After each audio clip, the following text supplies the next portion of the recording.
안녕하세요. 계절의 여왕으로 일컬어지는 5월달이 벌써 중순이 지나가네요. 생각보다 오늘 날씨가 좀 쌀쌀해서 내가 점퍼를 걸쳤습니다. 잘들 지내셨죠? 오늘은 물에 대한 강의를 잠깐 하고 밖으로 나가서 숲에 대한 해설을 저 신학관서부터 제명호의 연어는 선에서 숲 해설을 하는 거로 하겠습니다. 자, 그럼 간단하게 물에 대한 강의를 잠깐 하도록 하겠습니다. 자, 오늘은 물에 대해서, 물은 과연 어떤 건지에 대해서 얘기를 잠깐 하도록 하겠습니다. 자, 물입니다. 물. 우리 인류가 존재하는 건 물 때문이고, 때문에 물은 엄청나게 중요한 요소로 자리하고 있는데, 우리가 지구 이외의 위성에서도 물이 있는지를 먼저 찾고 있죠. 자, 물은 생명의 기본이기 때문에 물은 사람이나 식물이나 동물에 아주 중요한 역할을 합니다. 자, 여기 그림에서 보듯이 한쪽은 물이 너무 많아서 사람이 다 피신할 정도의 물, 이런 물도 있고, 여기는 물이 없어서 이 많은 소들이 물이 없어서 죽은 겁니다. 먹이가 없어 죽은 것이 아니고 물을 먹지 못해서 죽은 그림입니다. 자, 또 하나 보면 요거는 자기나무 꽃인데 여기는 아주 퍼렇게 탱탱하게 꽃도 피고 잎도 이쁘고, 이쪽은 라벤더인데 요거는 물을 먹지 못해서 이렇게 시들기 시작을 했습니다. 이따가 이제 위조에 대해 잠깐 얘기하겠지만 이 정도 시들면 다시 소생하기 어려운 정도의 시드름이 왔다. 곧 이 라벤더는 이제 죽게 될 것이다. 왜? 물 때문에 그런 현상이 일어난다. 하나 더 보면, 자, 여기 한 3, 4살 먹은 어린아이의 피부와 이 어르신은 한 80 정도 되셨을까? 자, 이 피부에서 느끼는 게 있죠. 이 차이는 곧 체내에 있는 물의 양에 따라서 요런 모습을 나타낼 수도 있고 요런 모습을 나타낼 수도 있습니다. 자, 보통 사람은 체내 물을 한 70% 정도 가지고 있다고 그러는데 요 어린이는 거진 7, 80% 정도, 요 어르신은 한 6, 70% 정도의 물을 갖고 있기 때문에 저렇게 피부가 쭈그러들고 이렇게 탱탱하고, 다 세포 안에 있는 물의 영양에 의해서 이런 그림이 만들어진 겁니다.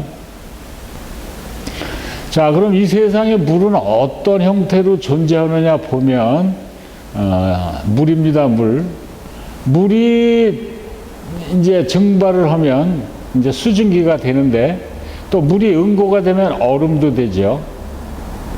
또 얼음이 승화되면 수증기로도 되고, 그래서 이 세상의 물은 얼음, 물, 수증기 요 3가지 부류로 존재를 합니다. 물이 졸아서 물이 줄었다라고 얘기하지만 그 물 자체가 없어진 게 아니고 물이 수증기화돼서 밖으로 날아갔기 때문에 물이 줄어드는 겁니다. 자, 물은 물과 얼음과 수증기로 존재를 하는데 열이 나간다 들어온다에 따라서 이런 형태로 이제 이루어지고 있습니다. 자, 그럼 물은 어떤 기능을 가지고 있기 때문에 이렇게 중요하냐? 사람의 생명을 좌지우지하고 식물의 생명을 좌지우지하는지 한번 보면, 생명 현상을 유지시키는 가장 기본적인 거, 체형도 유지가 되고 영양도 물을 통해서 왔다 갔다 하고 뭐 이동도 하고 뭐 팽압도 유지하고 이런 기능을 가지고 있고, 여기 식물체 구성이라는 말이 있는데, 사람도 세포에 의한, 그 다음에 식물도 세포에 의해서 탱탱한 물이 그 식물체를 모양을 이제 구성하고 있는 겁니다. 얼굴이나 다리나 뭐 잎이나 이런 것이 다 세포 안에 있는 물에 의해서 이제 이루어지는 거죠. 영양분도 이동을 하고, 그 다음에 체온도 조절을 하는데, 잎은 봄보다는 여름에 많은 양의 물을 이제 소비하게 되는데, 그 소비하게 되는 그것을 보통 우린 증산이라고 그래. 증산 활동 이렇게 얘기를 하는데, 사람은 에어컨도 틀고 부채질도 해서 체온 조절을 하지만, 식물은 뿌리에서 올라오는 물이 잎을 통해서 밖으로 날아가는 그 과정을 통해서 체온 조절을 하죠. 그래서 여름에 잎이 뜨거우면 많은 양의 물이 잎을 통해서 밖으로 이제 증산되어 나가죠. 이게 가장 큰 물의 기능입니다. 물이 없으면 광합성이 안 되고, 광합성이 안 되면 영양분 생산이 안 돼서 식물은 곧 죽게 되죠. 양분을 녹여서 식물에 공급하는 기능도 물이 가지고 있습니다. 전번에 우리 체관도 있고 물관도 있고 뭐 식물엔 그렇다라고 얘기를 했는데, 땅속에 녹아있는 영양분도 물이 녹여서 물과 같이 들어와서 체내에서 흡수가 되기 때문에 양분을 녹여서 식물에 공급하는 기능도 물이 가지고 있습니다.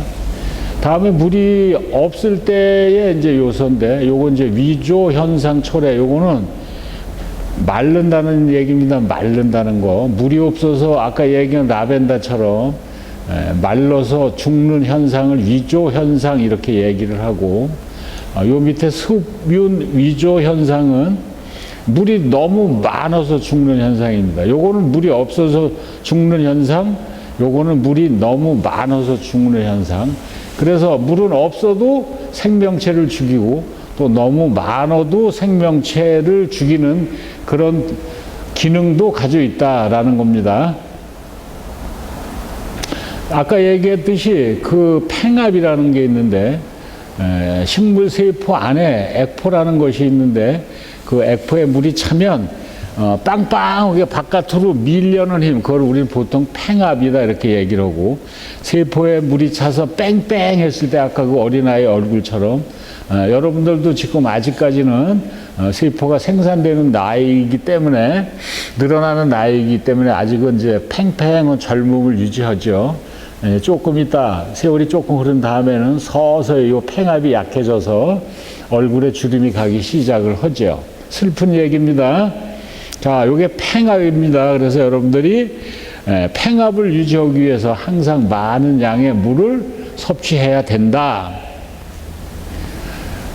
자, 요 팽만 상태는 아주 식물세포 내부로 들어가서 체적 증가가 되고, 세포벽이 다시 말해서 풍선을 최대치로 빵빵하게 부은 상태, 그것을 보통 우리는 팽압이다라고 얘기를 하고, 이 팽압이 오래 유지가 되면 여러분들 피부가 곱게 오래 유지된다라고 보시면 됩니다. 식물도 마찬가지, 물이 떨어지면 시들기 시작을 하죠. 물론 많아도 시들기 시작합니다. 이제 나중에 그림 한번 더 보죠. 수분 스트레스는 이제 토양, 기후, 비, 농약 등 이제 불리한 여건에서 이제 식물이 받을 수 있는 스트레스입니다. 사람이 어떤 일에 의해서 스트레스를 받듯이 식물도 똑같은 스트레스를 받는데, 여러분들 그 유다의 나무라는 얘기 좀 들어봤을 거예요.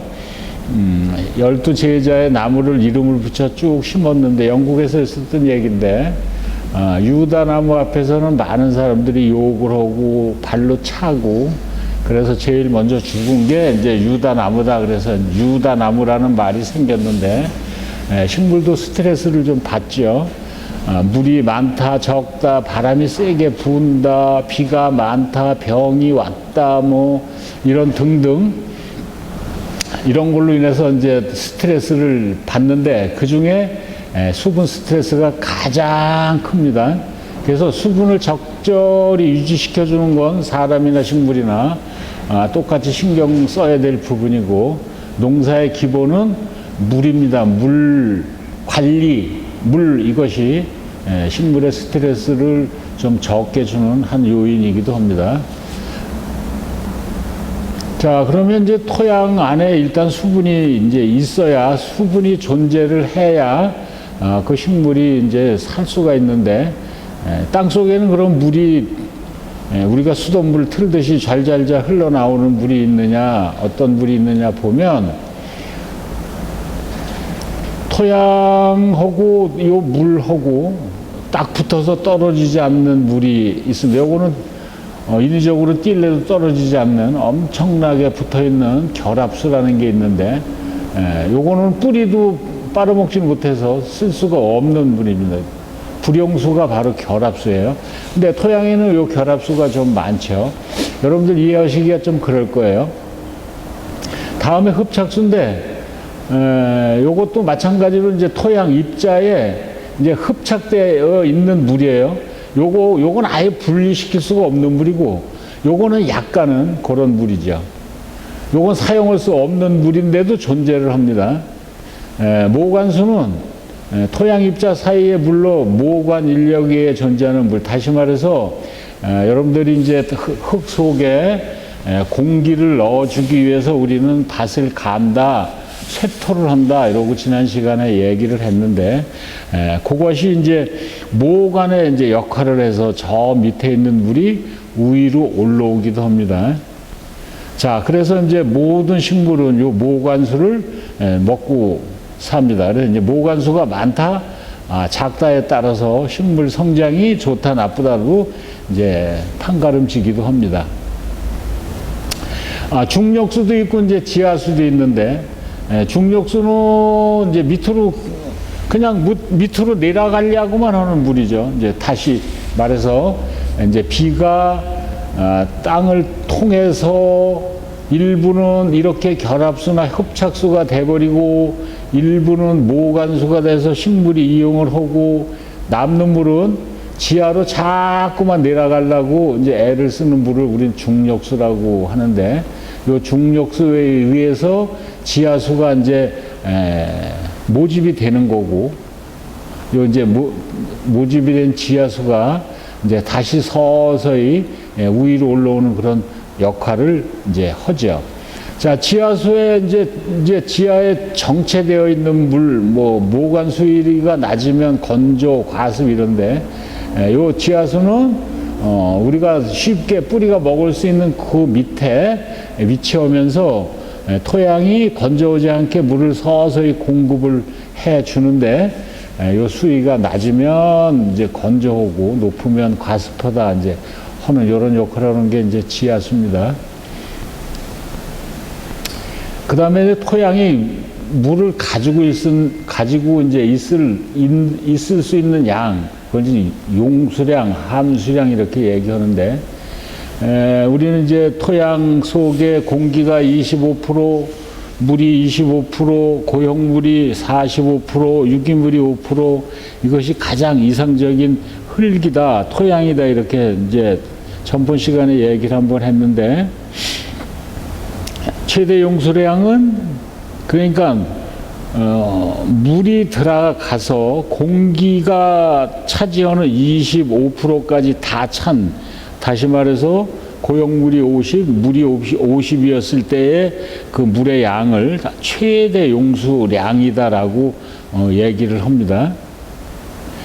포장 용수량은 아까 얘기했는데 중력수라고 아까 얘기했나요? 중력수는 밑으로 계속 내려가는데, 이제 거기 내려가는 거에 저항을 해서 토양에 조금 남아있는 그런 물, 식물이 먹을 수 있는 물, 요거를 포장 용수량 이렇게 얘기를 합니다. 자, 그래서 이제 포장 용수량이 한 25% 정도 쭉 유지가 되면 식물이 살아가는데 아주 유리한 물이다. 이런데 아까 얘기했듯이 이제 비가 와서 중력수에서 물이 내려가고 밑에 지하수가 높으면 마르고 얕으면 썩고 이런 얘기가 종합적으로 그 식물이 마르느냐 아니면 너무 젖어서 수분 위조가 이제 일어나느냐 이제 이런 게 나타나는데, 만일에 토양에 물이 없을 경우, 토양 함수량이 없을 경우, 이제 마르기 시작을 하는데, 최초에 마르는 걸 초기 위조점이다라고 얘기를 하죠. 그래서 이제 지상부가 시들기 시작을 하는데, 요 초기 위조점이 나타날 때 물을 주면 다시 식물이 소생을 하는데, 요 밑에 있는 영구 위조점은 그 초기 위조점이 조금 더 진행이 돼서 아까 여러분들 사진에 본 그 라벤더처럼 물을 줘도 다시 회복되기 어려운 상태에 이르는 것, 요거를 영구 위조점, 곧 죽었다라고 볼 수 있는 위조점을 우리는 보통 영구 위조점이다라고 얘기를 합니다. 그래서 여러분들이 화분 관리할 때 가끔 들여다봐야 하는 이유가 이 초기 위조점일 때 발견을 해서 물을 주면 소생을 하고 조금 더 지나서 영구 위조점 가면 그 식물이 죽는다라고 여러분들이 알아두시면 될 거예요. 자, 토양 속에 이제 수분이 너무 없으면 뿌리에서 이제 이거를 흡수해서 잎까지, 뿌리에서 흡수해서 잎까지 올라서 잎 뒷면에 있는 공변세포를 통해서 수증기가 날아가면서 영양도 전달을 하고 이 잎의 온도도 낮춰주는 그런 역할을 하는 게 이제 토양 수분인데, 만일에 그게 비가 너무 안 오거나 사람이 인위적으로 물을 주지 않아서 이제 아까 요 전에 얘기했듯이 어떤 위조의 이제 상황이 놓이게 되면 사람들은 장남을 우선시 하는데 얘네들도 장남을 엄청나게 우선시 하죠. 그래서 맨 밑에 잎부터 서서히 말라서 죽게 되는데, 요 맨 밑에 잎이 자기가 가지고 있는 물을 다 요 위에 친구한테, 또 그 다음 잎도 자기가 가지고 있는 잎의 물을 그 다음 잎에 전달해서 나중에 이제 다 말라 죽겠지만 서서히 밑에 잎부터 말라 죽죠. 그래서 맨 위에 있는 그 생장점을 살리기 위해서 얘네들도 엄청나게 노력을 합니다. 그래서 이제 같이 죽는 것이 아니고 내가 먼저 죽음으로 해서 그 다음 놈이 그래서 비가 올 때까지 생장점을 살려야 되겠다 하는 그런 엄청난 노력을 하고 사는 게 식물이기도 합니다. 자, 이제 우리는 건조를 받고 또 입댐 현상이라는 걸 요 사진에 보는데, 요거는 그냥 햇빛에 의해서 잎이 탄 것을 이제 얘기해, 보통 되었다라고 얘기하는데, 이게 이제 잎이 너무 뜨거운 광에 의해서 세포가 다 죽어버려가지고 이렇게 노랗게 이제 황변이 됐는데, 이거는 입댐 현상, 예를 들어서 이제 위조, 밑에서 물은 안 올라오는데 햇볕이 너무 강력했을 때 얘네들 한 번에 이런 현상이 일어납니다. 이제 아까 요거 보면 밑에 한 장이 시들어서 떨어지고 두 번째 잎, 세 번째 잎, 네 번째 잎 이렇게 떨어지는데, 이건 너무 강력한 이제 태양이 비추는 데다 밑에서 물이 올라가지 않으면 이렇게 한 번에 이제 죽어버리는 현상을 우리는 입댐 현상이다라고 얘기합니다. 여기 하나는 살았는데, 요것의 관리 지금에도 물 주고 그늘에 좀 놔두면 요 놈이 다시 소생을 해서 이제 번성을 하게 되죠. 자, 요번에는 과습입니다. 과습. 보통 사람들이 이제 물을 충분히 주었다라고 얘기를 하죠. 물을 충분히 줬어라고 얘기를 하는데, 부지런한 사람은 물을 많이 주고 조금 게으른 사람은 물을 좀 덜 줘서 마르는 현상이 나타나는 건 좀 게으른 사람이고, 이것처럼 물을 매일같이 부지런하게 줘서 망가뜨리는 건 부지런한 사람인데, 물에 관해서는 부지런한 사람보다 약간 게으른 사람이 낫습니다. 이거는 뿌리가 썩어서 일어나는 현상이기 때문에 우리가 일시위조, 다시 말해서 약간 시들 때 물 주면 소생이 되지만 이런 현상이 일어나면 이건 절대 소생이 안 된다. 습윤 위조 이렇게 얘기를 하는데, 물이 너무 많아서 뿌리도 썩고 그 다음에 곰팡이도 생기고 막 이래서 끝내는 죽는, 소생이 거의 불가능한, 요놈도 뿌리는 거의 없다라고 보면 돼요. 뿌리가 거의 없어서 조만간 얘들처럼 이렇게 죽어버리는 그런 현상이 과습에서 나오는 현상입니다. 여러분들 화분 관리할 때 난 부지런하니까 아침에 물 줘, 저녁에 물 줘 이러시면 안 돼요. 상태 봐서 얘가 물을 원하는구나 라고 싶을 때 줘야지. 그냥 아침 저녁으로 물을 주면 거의 다 이런 현상이 나타나요. 부지런한 사람이 지금 화분 관리를 한 결과예요. 아까 얘기했던 그 일시위조 잠깐 이제 얘기했는데 이렇게 일시위조는 나는 물이 좀 필요하다라고 하면 요 잎은 전면이 이 햇볕을 보고 있는데 요 잎은 뒷면이 햇볕을 보죠. 그래서 물이 조금 필요하다 할 때 얘네들 잎을 뒤집는데 잎 뒷면이 이제 전면화되는데 요 잎이 그냥 몇 개 요 정도 뒤집혔을 때 물을 주면 얘네들이 뭐 언제 그랬냐 뭐 그런 식으로 금방 소생이 됩니다. 이런 상태까지의 그 건조를 우리는 보통 일시 잠깐 동안 말랐다 해서 일시위조 이렇게 얘기를 합니다. 그래서 식물은 잎이 뒤집어졌다 그러면 제가 왜 뒤집어졌냐 바람에 뒤집어졌나가 아니라 요거는 자기 잎에 물이 없어서 요거 뒤집어진 겁니다. 그래서 이렇게 봐서 허연 게 보였다 그러면 물이 없구나 이렇게 보시면 맞을 거예요. 잠깐 시드는 현상이 일시위조. 자, 그 다음에 아까 라벤더처럼 이거는 거의 이제 소생이 안 되는 뭐 영구위조가 돼버렸어요. 이제 물을 줘도 이거는 소생이 안 되는 영구위조. 이러면 빨리 이제 걷어버리고 농사를 이제 마무리를 해야죠. 다른 걸 얼른 심어야죠. 얘가 다시 살아날 때 기다리고 물을 주다 보면 나중에는 이제 습윤 위조까지 와가지고 온통 곰팡이 냄새가 이게 하우스 같은데 하우스 안에 곰팡이 냄새가 말도 못합니다. 자, 영구위조까지 가면 안 되죠. 일시위조까지 가도 안 되지만 일시위조까지는 그래도 소생이 되니까 영구위조화 된다. 뭐 거기까지 가면 절대 안 됩니다. 자, 그러면 이제 우리가 물을 인위적으로 관수를 하기도 하고 하늘에서 아니면 공기 중에 있는 습도로 식물들이 이제 물을 먹고 이제 사는데 그럼 그 이제 어떤 것으로 인해서 수분이 없어지는지 한번 보면 증산 아까 이제 얘기했듯이 그냥 자기 체내에 뭐 영양분 이동 뭐 자기 체온 조절 뭐 이런 식으로 물을 빨아서 자기 이파리로 날려 보내는 현상 이런 작용을 우린 증산작용이다라고 하죠. 아주 증산작용은 이제 중요합니다. 그 다음에 증발인데 요거는 이제 특히 흙이나 이런 데서 이제 일어나는 현상이에요. 바람이나 아니면 햇볕이나 온도나 이런 거에 의해서 아지랑이 진다고 여러분들 그러죠. 그렇게 이제 살살 물이 말러가는 것, 요거를 보통 증발이다 이렇게 얘기를 해요. 자, 일액 현상이나 이제 일비 현상이나 여러분들이 받아들이기 좀 어려운 단어인데 요건 그림으로 한번 보도록 하겠습니다. 자, 아까 얘기했듯이 증발, 물은 수증기와 물과 얼음으로 존재를 한다고 그랬는데 이게 이제 물이 서서히 증발하는 것,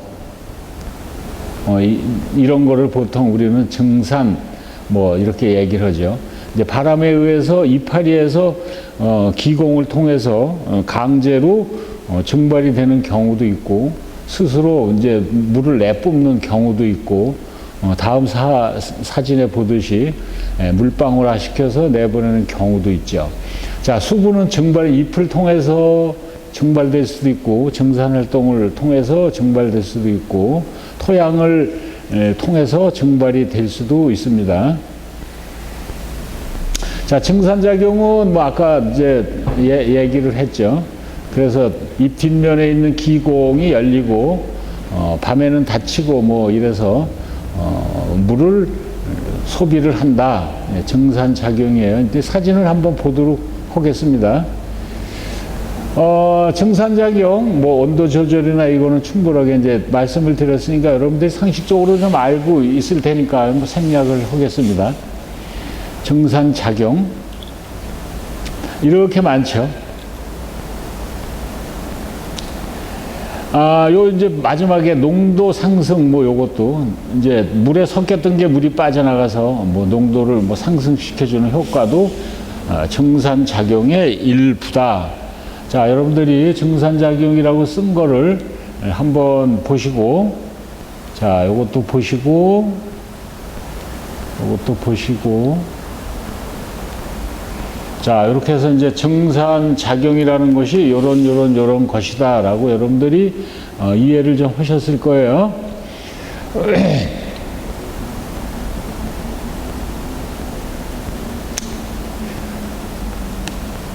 자, 이제 그림으로 이렇게 보면, 자, 여기 이제 강한 빛은 기공을 열리게 하여 증산작용이 원활하게 일어나도록 한다.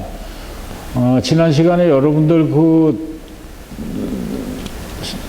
세포에 대해서 뭐 입이 벌어졌다, 닫혔다 하는 세포가 있는데 그것이 이파리 뒷면에 공변세포라고 요거 입이 닫혔다 열렸다 하는 세포인데 여기 입 뒷면에 상당히 많이 이제 분포가 되어 있어서 내가 덥다 그러면 그 입을 열고 이산화탄소나 산소나 뭐 물이나 이런 걸 끌어들이기도 하고 그 다음에 내뱉기도 하고 뭐 이런 역할을 하는 게 이제 공변세포인데 빛이 강하면 아까 얘기했듯이 빛이 강하면 자기 체온을 유지하기 위해서 기공을 넓게 열고 많은 양의 이제 물을 밖으로 보내죠. 증산 이제 작용이 이제 일어나게 되는데 요렇게 이제 내부에 수증기 가득 차 있는 거 그냥 이 잎이 여 위에서 내리쬐는 태양의 뜨거운 열을 물이 가지고 요 공변세포 밖으로 나가는 것, 요거를 보통 우리 쉽게 증산작용이다 이렇게 얘기를 해요. 농사 지면서 바람길 뭐 아파트도 여러분들 이렇게 저렇게 지은 거 같지만 아파트도 바람길을 다 고려해서 이제 아파트 위치를 정하죠.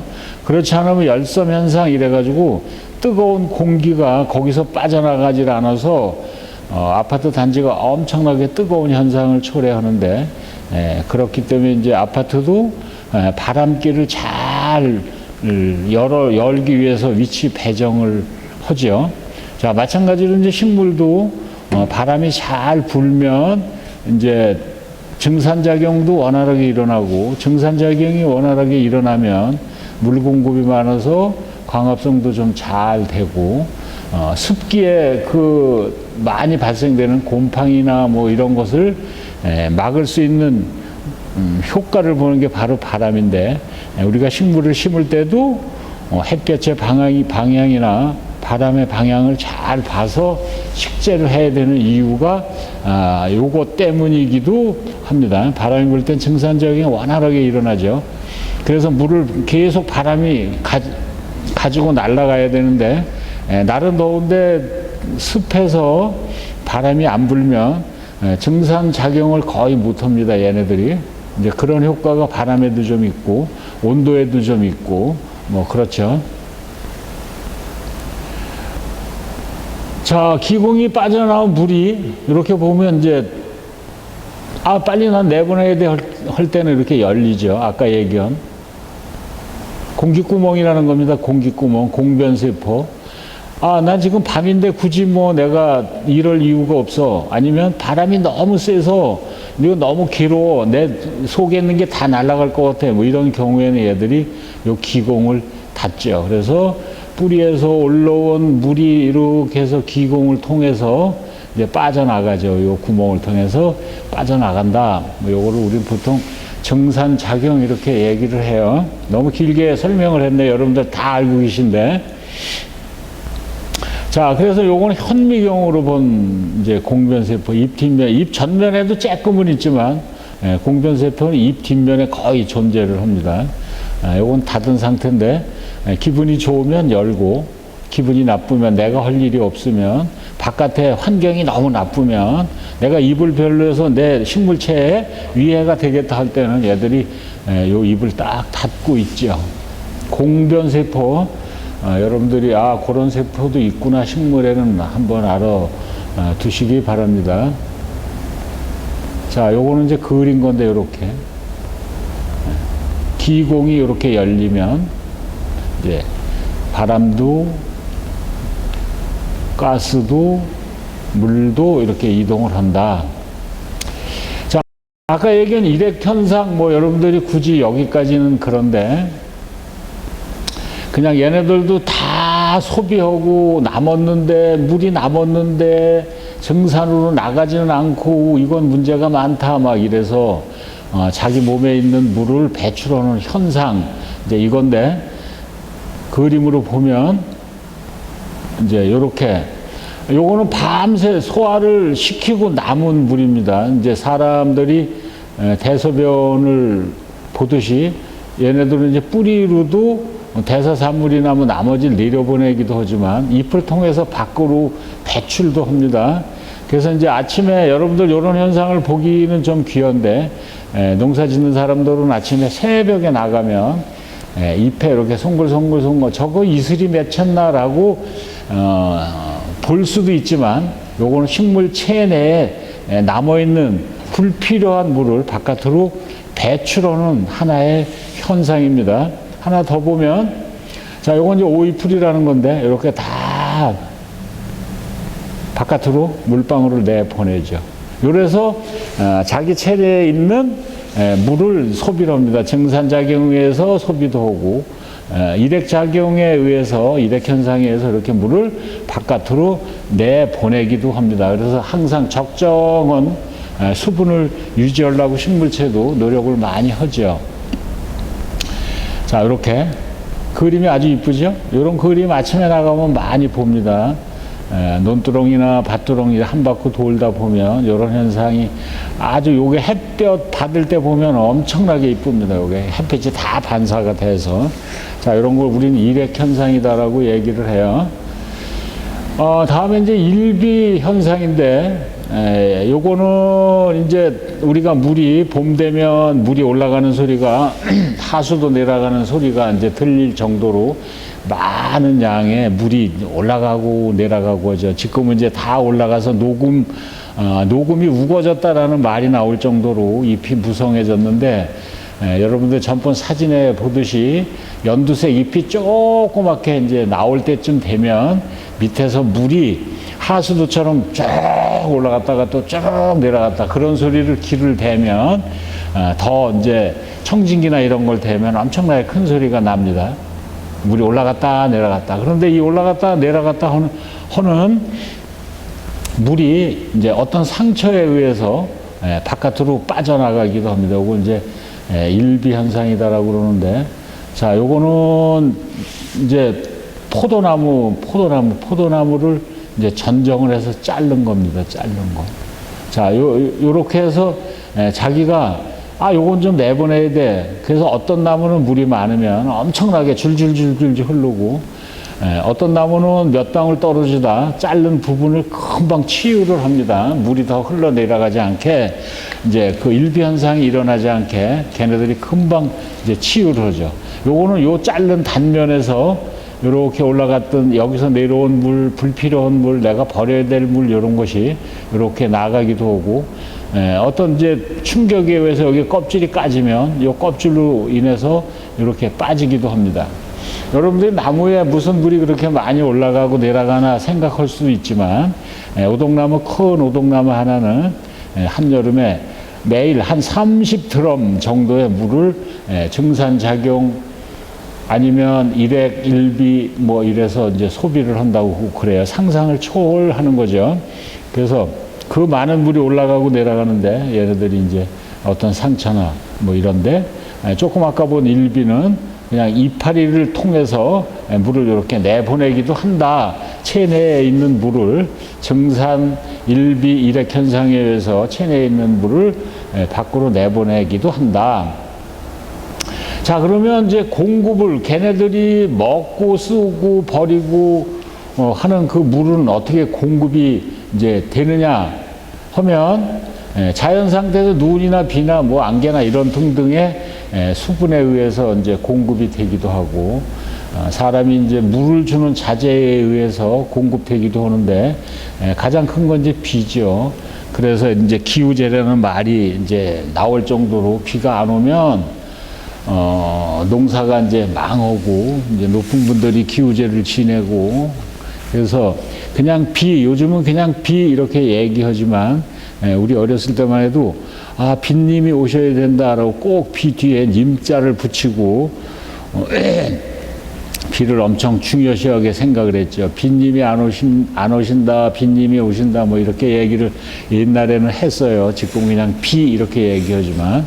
자, 수분은, 자연에서 이루어지는 눈이나 비나 설이나 뭐 등등, 하나는 우리가 지하수를 끌어올려서 물을 주는 저수지에 물을 끌어들여서 물을 주는 인공 공급 뭐 이렇게 있어요.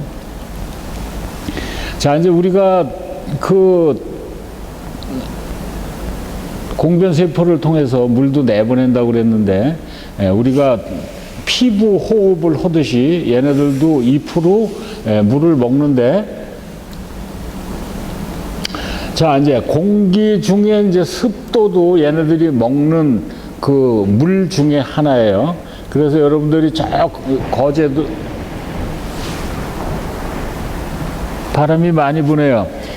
거제도에 가면 바위돌 사이사이에 그 소나무가 살아가는 거를 여러분들 볼 수 있을 텐데 걔네들이 다 잎을 통해서 조금씩 먹고 겨우 연명을 하죠. 그래서 거기에 살고 있는 소나무는 작지만 나이가 엄청나게 많은 그런 소나무들이다 이렇게 보시면 돼요.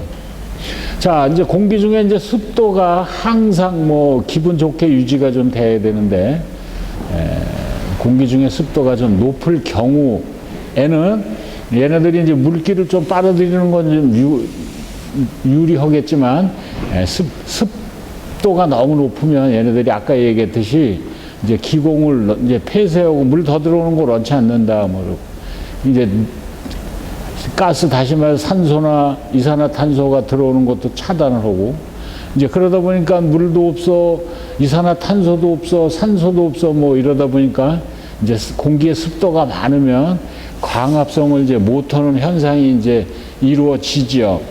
그래서 우리나라는 그 정도는 아닌데 한여름에 뭐 잠깐 나타나는 현상이기는 한데 습도가 공기 중 습도가 너무 많으면 다시 말해서 이제 표피 이제 이파리나 줄기나 이런 게 색깔이 연하게 바뀌죠. 아주 짙푸른 색이어야 되는데 연한 연두색으로 바뀌기도 하고 갑자기 햇볕을 찾아서 쭉 자라버리는 이제 웃자람 현상도 일어나고 열매가 달렸다가 떨어지는 현상, 그 다음에 이제 키만 쭉 크다 보니까 이제 쓰러지는 현상이 일어나는데 여기 공기 중에 습도가 이제 이런 요인을 발생을 시킨다.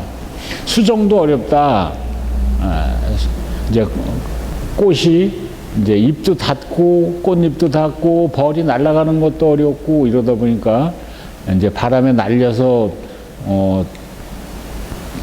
가서 수분 수정이 이루어져야 되는데 장애가 엄청나게 이루어진다. 습도가 높을 때는 수정의 장애, 그 다음에 쭉정이도 많이 나온다. 쭉정이 수정이 잘 안 돼서 그러다 보면 이제 품질이 손상되는 요소가 공기 중에 습도인데 다습했을 때 얘기면 엄청나게 다습했을 때 작년 그 태풍이 왔을 때 제주도에 가서 한 열흘 정도 있었는데 옛날에 없었던 가습기를 틀어놓으면 하루에 한 3말 정도 상상이 안 가겠지만 한 3말 정도의 물을 걔네들이 만들어 낼 정도로 습도가 엄청나게 높던데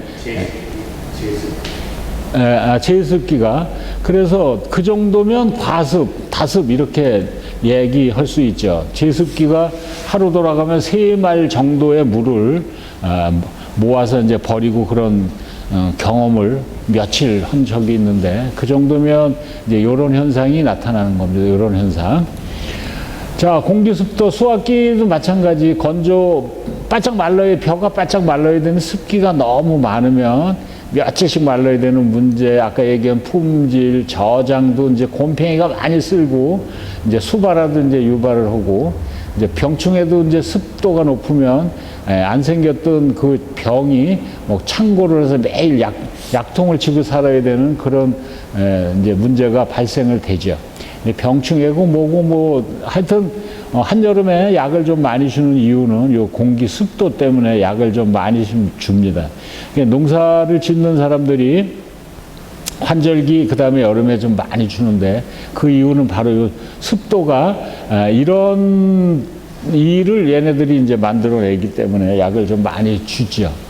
자, 공기 습도, 습도하고 이제 수분하고 조금 차이가 있는데, 공기 중에 수분은 이슬이나 서리도 이제 공기 중에 수분이에요. 이슬이 내리거나 아니면 서리가 내리거나 하면 그 물도 이제 식물이 이용을 좀 하기는 하죠. 그 이제 이슬도 좀 먹고, 서리는 사실은 이제 얼음인데, 그게 이제 얼음이 녹으면 먹기도 하고 뭐 이제 그렇게 하죠. 자, 서리가 내리면 이제 거의 겨울이 가까워 온 것이다, 이제 이렇게 얘기를 하는데, 얘네들은 서리가 내려서 이제 수증기화돼야 식물이 좀 취할 수 있다. 요것은 식물이 취할 수 있는 수분 중에 이슬과 서리도 있다. 안개도 있다. 그런데 아까 얘기 다습, 습도는 유지가 돼야 되지만 습도가 많을 경우에는 조금 아까 얘기한 문제점이 많았는데, 요 안개도 뭐 아침에 잠깐 지고 가는 건 문제가 없지만 하루 종일 만일에 안개가 있다 하면 일광도 차단하고 지온이 뜨뜻해야 뿌리 뻗음이 좋은데 그것도 져야지 하고, 그 다음에 이제 아까 얘기한 습도가 많다 그러다 보니까 생육도 지원하고 도장이나 결실을 저해하고 병충해, 건조 뭐 이런 피해를 일으키는 게 안개이기도 하죠. 아침과 저녁, 낮과 밤의 온도 차이가 확실하게 일어날 때 이제 안개가 조금 끼긴 하는데, 우리나라는 그냥 안개에 의해서 하루 종일 끼는 날은 거의 없기 때문에 그래도 요런 피해는 좀 덜 본다 보시면 돼요. 다 비인데 가장 이제 중요한 비, 아까 빈님이다 이렇게 얘기를 했는데, 요건 거의 토양 수분 공급의 주다, 이제 공급원이다 얘기할 수 있죠.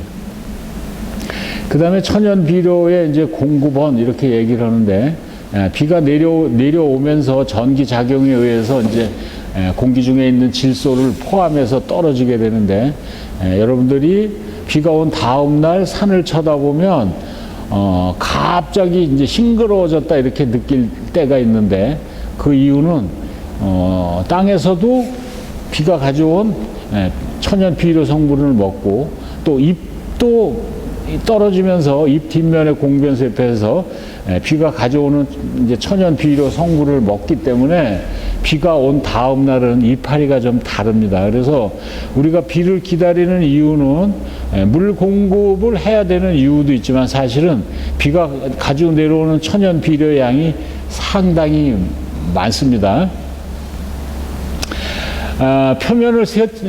표면을 세척을 해서 동화작용을 하기에 유리하게 좀 하죠. 한여름에는 이제 온도도 좀 저하시키고, 그 다음에 이제 토양 침식도 유발하는데 이건 좋지 않은 건데, 우리가 이제 보통 장마통에 황톤물이 나간다, 뭐 이렇게 얘기를 해서 시뻘건 물이 이제 하천으로 이제 유입이 되는데, 그거는 먼저 얘기했듯이 우리가 멀칭을 하는 이유 중에 하나가 토양 침식을 방지하기 위해서 이제 멀칭을 한다라고 얘기했죠. 그래서 이게 씻겨 내려간다는 거죠. 이제 토양이 영양분이 아주 많은 표토에 모든 영양분이 있다고 그랬는데, 이 표토의 영양분을 얘들이 다 가지고 하천으로 가는 이제 그런 역할도 비가 하기는 합니다. 습해나 뭐 수해, 뭐 한해, 뭐 이것도 이제 유발하고, 광두 차단, 온도도 낮추고, 비가 또 계속해서 오면 충매든 이제 풍매든 요 결혼 정년기에 든 때에 비가 계속해서 오면 벌도 나비도 날르질 않아서 바람에 의해서 이 숫꽃에 약이 날아가지 않기 때문에 수정이 잘 안 되는, 그래서 벼꽃이 폈을 때 며칠 비가 오면 그 해는 풍년이다 얘기하기 어려울 정도의 요인이 바로 비이기도 합니다.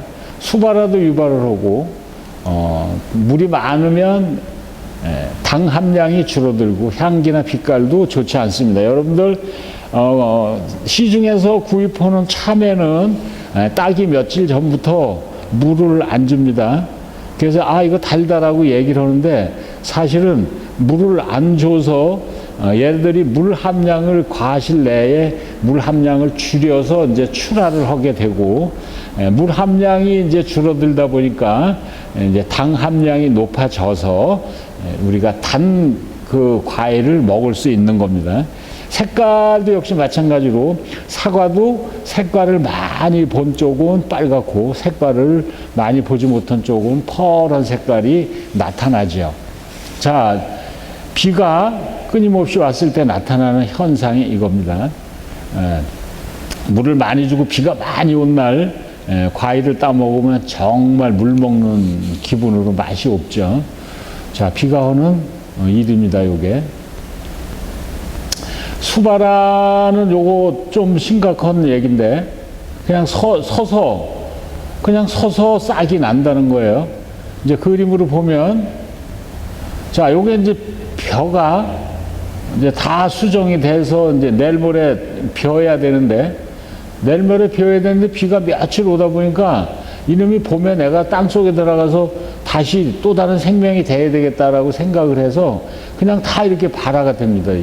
이게 벼 나무에 서서 발화가 된 거를 수발화다. 요건 보리 같은데, 보리도 그냥 한 놈에서 다 이렇게 싹이 나죠.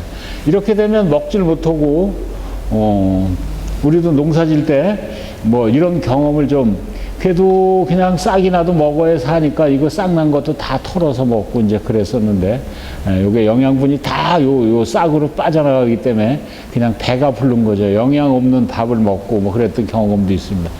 비가 계속해서 많이 오면 이런 수발화 현상도 일어납니다. 아까 얘기한 이제 공기 중 수분 중에 우박도 있죠. 우박도 떨어지면 이제 수증기가 되기 때문에 식물이 먹을 수가 있고, 또 우박은 엄청나게 많은 이제 피해를 입히기도 하죠. 공기 중 수분 중에 누운도 있는데, 요거는 이제 보통 보리나 밀은 영년생, 그래서 한 해를 묵어야 이제 그 다음에 결실을 맺는데, 걔네들이 얼어 죽는 동해를 방지하기도 하고, 습기를 이제 공급하기도 하죠, 누운이. 식물체는 겨울에도 물을 먹어야 살죠. 그렇지만 이제 눈이 많이 내리면 그 눈 무게에 의해서 이제 그 식물체가 망가지기도 하고, 또 너무 오랫동안 녹지 않고 있으면 광합성을 못하는 피해를 주기도 합니다. 또 눈에 의해서 계속 묻혀 있으면 좋지 않은 병도 이제 걸리죠. 설부병 이래서. 자, 우리는 자연의 물을 좀 봤는데, 이제는 뭐 인위적으로 줘야 된다, 뭐 요런 도구도 있고, 전번에 보여준 이런 분수호수도 있고, 이 위에서 떨어지는 스프링클러도 있고, 뭐 이런 식으로 해서 우리는 식물에 물 공급을 하고 있습니다. 자, 대강 물에 대해서 얘기를 했는데 조금 어렵죠? 시간도 많이 가고 내용도 조금 어려웠던 것 같습니다. 그렇지만 우리가 물과는 떨어질 수가 없고, 우리 체내나 식물 체내에도 끊임없이 물을 공급해 줘야 된다. 그래야 이 세상에 생명체가 존재한다라는 것 정도만 알아두시기 바랍니다. 자, 강의가 길었죠? 좀 지루하셨어? 오늘 제명호를 올라갈 계획인데, 제명호 올라가면서 내가 람사르 협약에 대해서 습지 협약에 대해서 오늘 간단하게 할까 했는데 여러분도 오늘 그 물에 대한 강의가 너무 좀 길어져서 람사르 협약에 대한 건 다음에 기회가 있을 때 한번 하거나 이따가 제명호에 올라가서 간단하게 설명하는 거로 하겠습니다. 자, 여러분들이 긴 강의를 듣느냐고 고생을 좀 하실 것 같아요.